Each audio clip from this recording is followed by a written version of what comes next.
सभागृहात आकडे देण्यात आलेले आहे. 48 लाख नोंदी झाल्याचं सांगण्यात आलेलं आहे. कुठेतरी संभ्रम आहे ओबीसी समाजामध्ये की आकडेवारी सभागृहात दिली ती खोटी आहे. काय नेमकी तुमची म्हणणं? नाही, माझा इथे हा प्रश्न निर्माण होतो की या ओबीसी समाजाचे जे काही कागदपत्र तपासून किती कुणबी नोंदी सापडल्या याचा जो आकडा वारंवार प्रकाशित केला जातो याच्यामध्ये सातत्य दिसून येत नाही. की मागे जेव्हा आंदोलन सुरू होतं आणि सरकारनेच आकडेवारी घोषित केली होती, सरकारने केलेल्या आकडेवारीनुसार 20 जानेवारी 2024 अखेरपर्यंत एकूण 57,41,241 नोंदी सापडल्या होत्या आणि त्याच्यापैकी 38,97,391 हे प्रमाणपत्र निर्गमित केले होते, म्हणजे जवळजवळ 39 लाख. त्याच्यामध्ये 24 ऑक्टोबर 2023 ते 20 जानेवारी 2024 या 4 महिन्यामध्ये 1,71,100 प्रमाणपत्र या महाराष्ट्रामध्ये दिले होते, ज्याच्यामध्ये ज्या लोकांकडे आहे दाखले, वडील आजोबा पंजोबा, त्यांनाच मिळालेले हे आकडे आहे, नवीन आकडे नाही आहे. आणि म्हणून आता एक नवीनच आकडेवारी पुढे आलेली आहे की 48 लाख नोंदी सापडल्या आणि 12 लाख प्रमाणपत्र दिले. आता ह्या 48 लाखाचा आकडा कुठून आला आणि 12 लाखाचा आकडा कुठून आला या आकडेवारीमध्ये कुठेही ते मेळ जुळत नाही. आणि म्हणून काय सत्य परिस्थिती आहे हे वारंवार जे आम्ही मागणी करतो की सरकारने 3 तक्त्यामध्ये आकडेवारी जाहीर करावी. एक, न्यायमूर्ती शिंदे समितीच्या कामकाजाला जेव्हा सुरुवात झाली 24 ऑक्टोबर 2023 पासून, त्याच्या पूर्वीची काय परिस्थिती होती स्वातंत्र्यापासून तर पूर्वीपर्यंत, आणि मग 24 ऑक्टोबर 2023 ते 2 सप्टेंबर 2025 या जवळजवळ 2 वर्षाच्या कालावधीमधली परिस्थिती, आणि मग हैदराबाद गॅजेटियर लागू झालं 2 सप्टेंबर 2025ला, त्याच्यापासून आजपर्यंतची काय परिस्थिती आहे. अशा प्रकारे या 3 तक्त्यामध्ये जोपर्यंत माहिती सरकार प्रकाशित करणार नाही तोपर्यंत समाजामध्ये ॲक्च्युअल ज्याला आपण म्हणतो ती परिस्थिती कळणार नाही. आणि अशा प्रकारची आकडेवारी घोषित केल्यामुळे, प्रकाशित केल्यामुळे मराठा समाज आणि ओबीसी समाज दोन्ही समाजाच्या मनामध्ये हा नेहमी संभ्रम निर्माण होतो की प्रत्यक्ष आकडेवारी काय आहे. आम्ही जबाबदारीपूर्वक वारंवार मी सांगत असतो की या सर्व याच्यामध्ये ओबीसी समाजाचं कुठेही नुकसान झालेलं नाही. ज्या काही आहे त्या जुन्याच वडिलोपार्जित नोंदी आहेत, वडील आजोबा पंजोबा खापर पंजोबा यांच्या कागदपत्रावरच्या, आणि त्याच्यामुळे नवीन व्यक्ती कोणीही आलेला नाही. ज्याच्याकडे सर्टिफिकेट आहे वडिलाकडे आजोबाकडे त्याला कोणी थांबवू शकत नाही. पण बा जे ओरिजिनली कुणबी नव्हते, कुणबी मराठा नव्हते, मराठा कुणबी, अशा प्रकारच्या जर नोंदी सापडल्या असेल तर त्या सरकारने प्रकाशित करायला पाहिजे, जेणेकरून हे नवीन 10 लोक आले, हे नवीन 1000 लोक आले, हे नवीन 1 लाख लोक आले, अशा प्रकारची प्रत्यक्ष परिस्थिती नाही. आणि त्याच्यामुळे अशा प्रकारची आकडेवारी कृपया याच्यापुढे सरकारने जाहीर करू नये, जेणेकरून मराठा आणि ओबीसी समाजाच्या मनामध्ये संभ्रम निर्माण होईल.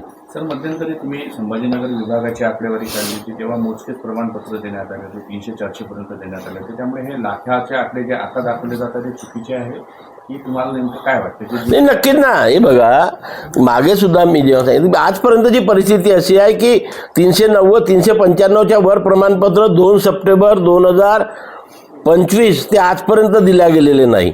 आणि हे सुद्धा जे प्रमाणपत्र दिल्या गेलेले आहे ते ज्यांच्याकडे जुनी प्रमाणपत्र आहेत त्यांच्या घरी जर पहिला मुलगा किंवा मुलगी 10वा वर्ग पास झाला असेल त्यांच्या प्रवेशाकरता किंवा इतर कामकाजाकरता काढलेल्या प्रमाणपत्र आहेत, नव्याने हे लोक आलेले नाही. सर, मग आता तुमची भूमिका काय असणार आहे? कुठेतरी ओबीसी समाजावर अन्याय होतो आहे असं म्हणाल जर आकडेवारी जर सत्य असेल, किंवा सभागृहात दिलेल्या आकडेवारीवर तुम्ही मग संशय निर्माण करता? नाही, हे बा, ओबीसी समाजावरती मी आजही जबाबदारीपूर्वक अन्याय करतो की कुठलाही अन्याय झालेला नाही. आकडेवारी चुकीची घोषित होते, त्याच्यामुळे ओबीसी समाजामध्ये संभ्रम निर्माण होतो. काय की वारंवार जी चुकीची आकडेवारी ही होऊ नये, न्यायमूर्ती शिंदे समितीने सुद्धा त्याची दखल घ्यावी, उपसमितीने घ्यावी, माननीय मुख्यमंत्र्यांनी महत्त्वाचं म्हणजे लक्ष घालावं याच्यामध्ये की अशा प्रकारची चुकीची आकडेवारी घोषित करून दोन्ही समाजामध्ये संभ्रम निर्माण होईल अशा प्रकारचं कुठलीही पावलं या सर्व लोकांनी उचलायला नको. जबाबदारीपूर्वक सांगा. मी ज्याप्रमाणे म्हणतो की 23 ऑक्टोबर 2023च्या पूर्वीची काय परिस्थिती आहे, 23 ऑक्टोबर 2023 ते 2 सप्टेंबर 2025 पर्यंतची काय परिस्थिती आहे आणि 2 सप्टेंबर 2025 ते आजपर्यंतची काय परिस्थिती आहे, या 3 तक्त्यामध्ये जर सरकारने माहिती दिली तर कोणाच्याही मनामध्ये संभ्रम राहणार नाही. ओबीसी समाजामध्ये आता जो निधी देण्यात आला अधिवेशनामध्ये त्यामध्ये नाराजी आहे, पाहिजे त्या प्रमाणात न्याय मिळाला नाही. अर्थसंकल्पाबद्दल आपण बोलता आहात. मी याच्यापूर्वी सुद्धा वारंवार आरोप करत होतो आणि आज सुद्धा आरोप करत होतो की 2019 पासनं या राज्यामध्ये ओबीसी मंत्रालयाची स्थापना करण्यात आली. 16ला स्थापना झाली. तसं म्हणजे 2019ला महाज्योती नावाची संस्था सुरू केली सरकारने, त्याबद्दल त्यांचं अभिनंदन. परंतु ज्या काही योजना या दोन्ही विभागामार्फत राबविल्या जातात, ओबीसी मंत्रालयामार्फत किंवा महाज्योती संस्थेच्या मार्फत, या योजनेची अंमलबजावणी करण्याकरता, प्रत्यक्षात त्याचा लाभ शेवटच्या माणसापर्यंत पोहोचविण्याकरता जेवढ्या निधीची गरज आहे, जेवढ्या पैशाची गरज आहे ते जर मिळणार नसेल तर या योजना नुसत्या कागदावरती घोषित करून काय फायदा आहे. आज महाज्योती असो, हॉस्टेल असो, स्वाधार असो किंवा ओबीसी विद्यार्थ्यांची स्कॉलरशिप असो, या सर्वांचा जर विचार केला आणि इतरही योजना, विजय एनटीचे हॉस्टेल्स आहेत, आश्रमशाळा आहे, हे आहे, त्या या सर्वांचा जर विचार केला आपण तर आज याला 10,000 कोटीची कमीत कमी गरज आहे, कमीत कमी 10,000. प्रत्यक्षात सरकारने अर्थसंकल्पामध्ये किती रुपयाची तरतूद केली? 4,600. 5,400 रुपयाची तूट आहे आणि हा दरवर्षी अशा प्रकारे तुटीची तरतूद होते. प्रत्यक्षात जेवढे पैसे पाहिजे तेवढ्याची होत नाही. आणि म्हणून मला सांगा, 2024-25 वर्ष संपून आता 25-26 संपत आलेला 31 मार्चला, परंतु ओबीसीच्या विद्यार्थ्यांना स्कॉलरशिप मिळालेली नाही. ज्यांना जे लोक PhD करून राहिले संशोधक, त्यांना जो शिष्यवृत्ती किंवा प्रोत्साहन भत्ता दिला जातो, फेलोशिप दिली जाते, त्या फेलोशिपची राशी 3-3, 4-4 वर्षापासून विद्यार्थ्यांना मिळत नाही. मग या ओबीसी, VJNT, SBCच्या विद्यार्थ्यांनी करायचं काय आणि मग कशाकरता ह्या योजना सरकार सुरू करते, हा प्रश्न ओबीसी, VJNT, SBC पोरांपुढे उभा राहतो. आणि म्हणून एवढ्या पैशाची कमीत कमी 10,000 कोटीची तरतूद राज्य सरकारने ओबीसी करता, ओबीसी विद्यार्थ्यांकरता, युवकांकरता करायला पाहिजे, ही मागणी मी आपल्या माध्यमातून माननीय मुख्यमंत्री आणि त्यांच्या मंत्रिमंडळाकडे करतो. संविधान चौकात ओबीसी मंत्री यांनी आश्वासन दिलं होतं, त्यानंतर आपण आपलं जे उपोषण आहे थांबवलं होतं, मात्र यानंतर आपली पुढील का आपण काय करणार आहे? नाही, सरकारने आम्हाला पुन्हा एकदा सांगितलं की कार्यवाही सुरू आहे, थोडा वेळ मागितलेला आहे. हे वर्ष निवडणुकीचं वर्ष असल्यामुळे वारंवार आचारसंहिता या राज्यामध्ये लागू झालेल्या होत्या. 1-2 महिन्याचा अवधी सरकारने मागितलेला आहे.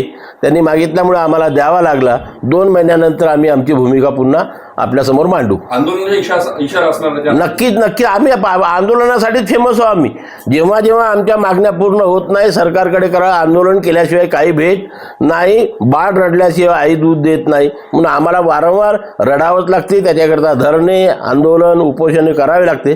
ती आम्ही केल्याशिवाय राहणार नाही. आता 23 मार्चला, येत्या 23 मार्चला दिल्लीला आमचा धरणे कार्यक्रम आहे.